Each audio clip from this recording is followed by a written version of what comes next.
सर्वप्रथम सर्वांना श्री स्वामी समर्थ. महाशिवरात्री बघा, महाशिवरात्री जवळ आली की खूप महिलांची घाई गडबड असते.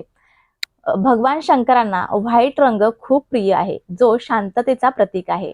बघा, आपण ज्या वेळेला अ, भगवान शंकरांच्या मंदिरात जातो त्यावेळेला तिकडे खूप अशी भयानक अशी शांतता असते आणि ही शांतता दर्शवतो तो रंग म्हणजे पांढरा, सफेद, ज्याला आपण व्हाईट रंग म्हणतो. आणि त्या व्हाईट रंगाच्या साड्या किंवा कपडे घेण्यासाठी महिला, पुरुष सर्वच अगदी एक एक दिवस वाट पाहतात आणि हा दिवस आला की भरपूर सारे खरेदी करतात. महाशिवरात्रीचा दिवस हा भगवान शंकरांची खूप सारी सेवा करण्याचा दिवस किंवा ह्या दिवशी भगवान शंकर आपल्या शंकरांचे जे भगवान शिवतत्व जे आहे, हे शिवतत्व आपल्या पृथ्वी तळावर जास्तीत जास्त वास करतं आणि त्यामुळे आजच्या दिवशी म्हणजे महाशिवरात्रीच्या दिवशी आपल्याला जास्तीत जास्त भगवान शिवांची प्रार्थना किंवा उपाय किंवा काही सेवा करणं खूप गरजेचं असतं.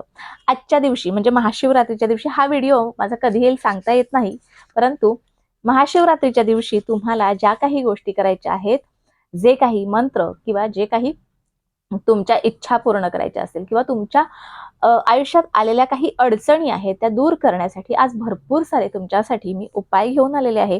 उपाय व्यवस्थितपणे ऐकून घ्या. भगवान शंकरांच्या पिंडीवर कुठली वस्तू अर्पण केल्याने आपल्या आयुष्यात आपल्याला काय मिळतं किंवा आपल्यावर असलेलं कर्ज दूर करण्यासाठी किंवा भरपूर साऱ्या गोष्टी आहेत ज्या आजच्या व्हिडिओत तुम्हाला सर्व काही माहिती व्यवस्थितपणे मिळणार आहे. ज्यांना कुणाला हवा असेल त्यांना व्हॉट्सअपला जाऊन शेअर करा आणि हो, प्रत्येकाने व्हिडिओ पाहत असताना व्हिडिओ नक्कीच लाईक आणि शेअर करा.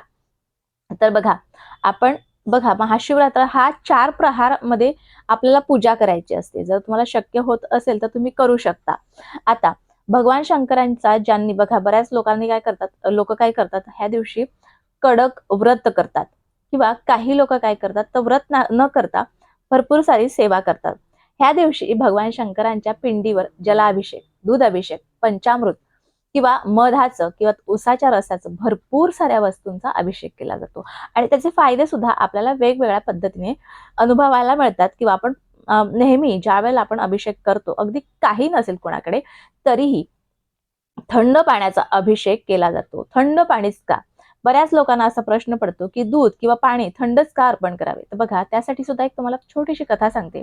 ज्या वेळेला समुद्रमंथन होतं त्यावेळेला भगवान शंकरांनी विष प्राशन केलं होतं, आपल्याला सगळ्यांना माहिती आहे. आणि त्यामुळे भगवान शंकरांना नीळकंठ असं सुद्धा म्हटलं जातं. आणि हे विष जे आहे हे प्राशन केल्याच्या नंतर भगवान शंकरांना थंडकसाठी दूध घ्यायला सांगितलं होतं. आणि जे दूध थंड असेल, म्हणजे बघा, आणून फ्रीजमध्ये ठेवू नका, तर जे आपण घेतो ते डायरेक्ट आपल्याला अभिषेकसाठी वापरायचं आहे. त्यामुळे दुधाचं किंवा पाण्याचं, हे थंड पाण्याचंच अभिषेक करायचं, ना की गरम केलेलं, ना की कोमट केलेलं असं दूध किंवा पाणी आपल्याला अर्पण करायचं नाही. त्यामुळे ज्या दिवशी तुम्ही भगवान शंकरांना अभिषेक करत आहात महाशिवरात्रीच्या दिवशी, त्या दिवशी शक्य असल्यास गाईच्या दुधाचाच अभिषेक करा. बघा, गाईच्या दुधाचा अभिषेक केल्याच्या नंतर आपल्या मनाला शांती मिळते किंवा पाण्याचा अभिषेक केलं तरीही आपल्या मनाला शांती मिळते. बघा, ज्या वेळेला हे दूध प्यायला भगवान शंकराने सांगितलेलं, ज्या वेळेला समुद्र मंथन होतं त्यावेळेला शांतता, थंडक होण्यासाठी त्यांना दूध प्राशन करायला सांगितलं होतं. आणि त्यामुळे ह्या दोन्ही गोष्टी आपण नक्कीच कमी खर्चाचे, दूध कमी खर्चाचं आहे, शिवाय जे पाणी आहे ते फ्री आहे आपल्याला, त्यामुळे त्या पाण्याचा सुद्धा आपण अभिषेक करू शकतो. बघा, आपल्याला काही नाही मिळालं तरी चालेल, परंतु मनाची शांती खूप गरजेची आहे. एखाद्या डॉक्टरकडे आपण गेलो, सर्दी, ताप, खोकला काहीही झालं तर आपल्याला भरपूर औषधं देतात, आपल्याला बरं करतात, परंतु मनाची शांती मिळण्यासाठी कुठली गोळी देतात का हो डॉक्टर? नाही देत. त्यामुळे आपल्याला मनाची शांती मिळवण्यासाठी आपल्याला आपल्या भगवंताकडे, आपल्या देवाकडे जावं लागतं आणि आपलं मन शांत करण्यासाठी काही करावं लागतं. तर महालक्ष्मी ज्यांना पाहिजे असेल, म्हणजे ज्यांना लक्ष्मी प्राप्तीसाठी उपाय करायचा असेल, त्याने काय करायचं तर महादेवांच्या पिंडीवर उसाचा रस, बघा बऱ्याच महिला उसाचा रस आहे तो त्या रसाचा अभिषेक करतात, तर त्या दिवशी तुम्ही उसाच्या रसाचा नक्कीच अभिषेक करू शकता. उसाचा रस जिथे काढतात त्या दादांना म्हणायचं की मला अभिषेक करायला पाहिजे, त्यात कुठल्याही प्रकारचा लिंबू किंवा अद्रक घालू नका, बघा, आणि बर्फही घालू नका, फक्त उसाचा रस घ्या. 5-10 रुपये जास्त द्या, परंतु उसाचा रस जो आहे तो थोडासा तिथे नक्कीच जाऊन अभिषेक करा आणि उरलेला रस तुम्ही गरिबांमध्ये देऊ शकता किंवा भरपूर सारं दूध, भरपूर साऱ्या गोष्टी तुम्हाला अभिषेक करायला सांगितल्या म्हणून खूप जाऊन तिकडे अभिषेक करू नका. मोठमोठ्याले वस्तू घेऊन जाऊन तिकडे अर्पण करू नका. ज्या वस्तूंच्या गरिबांना, बघा मंदिराच्या बाहेर खूप लोक गरीब बसलेले असतात, त्यांना दुधाची, उसाच्या रसाची जर का गरज असेल तर तुम्ही तो तिथे पुरवू शकता. अगदी 2 चमचे आपल्याला अभिषेक घालायचा आहे. आपल्याला कुठल्याही वस्तूचा अतिरेक करायचा नाही. बघा, आता तुम्हाला माझं म्हणणं पटलं असेल, बाकी तुमची इच्छा. आता कर्जमुक्तीसाठी काय करायचं? भरपूर लोकांवर कर्ज चढलेला, सगळ्यात महत्वाची गोष्ट, कर्ज चढलेला असेल तर चंदन पावडर घ्यायची, पाण्यात घालायची आणि ह्या पाण्याचा अभिषेक करायचा. प्रत्येक अभिषेक, कुठल्याही वस्तूचा अभिषेक करत असताना ओम नमः शिवाय या मंत्राचा जप करायचा. अडकलेली कामं किंवा तुमचं कर्ज, कुठलीही अडकलेली कामं पूर्णत्वास नेण्यासाठी चंदन पावडर पाण्यात घालून तुम्ही ह्या पाण्याचा अभिषेक करू शकता.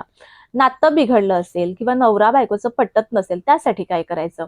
तर बघा, एक त्यासाठी खूप छान उपाय सांगते.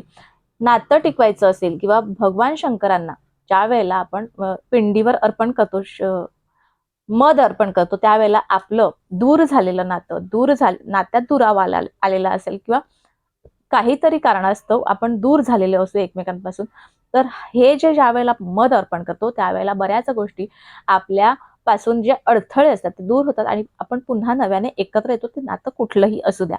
त्याचबरोबर ज्यांना पितृदोष आहे, ज्यांना पित्रांसाठी खूप त्रास होतो, आपल्याला माहिती आहे पित्रांचे देव म्हणजे महादेव, आणि महादेवांना जर का, महादेवांच्या पिंडीवर जर का आपण पाण्यात थोडेसे काळे तीळ घातले आणि ओम नमः शिवाय म्हणत जर का ह्या पाण्याचा अभिषेक केला तर आपल्या पित्रांना स्थगिती मिळते. आपल्या पित्रांपासून काही त्रास आपल्याला होत असेल तर तो त्रास थोडासा कमी होतो आणि आपलं जीवन अगदी चांगलं राहतं. पित्रांचा आशीर्वाद आपल्याला प्राप्त होतो. ह्या खूप साऱ्या गोष्टी आहेत ज्या आपण ह्या दिवशी नक्कीच अर्पण करू शकतो. भगवान शंकरांची हात जोडून आपण हात जोडून आपण जरी प्रार्थना केली किंवा एखादा फक्त जलाभिषेक केला तरीही चालेल.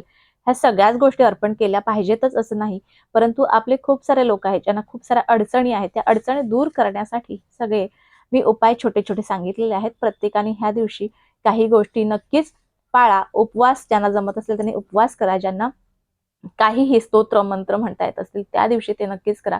रात्रीची झोप जास्त घेऊ नका. जास्तीत जास्त ह्या दिवशी सेवा करा, कारण शिवतत्व हे पृथ्वी तळावर त्या दिवशी जास्त असतं आणि त्यामुळे आपण ह्या सेवा केल्याच पाहिजे. शिवाय आपण सण सुद्धा खूप उत्साहाने साजरा केला पाहिजे. आजचा छोटासा व्हिडिओ तुम्हाला कसा वाटला? ज्यांना कोणाला हवा असेल त्यांना व्हॉट्सअपला जाऊन शेअर करा. मला नक्की कळवा. व्हिडिओ आवडल्यास लाईक, शेअर, सबस्क्राईब मात्र जरूर करा. पुन्हा भेटूया अशाच एका नवीन व्हिडिओ सोबत, नवीन विषयासोबत. तोपर्यंत सर्वांना श्री स्वामी समर्थ.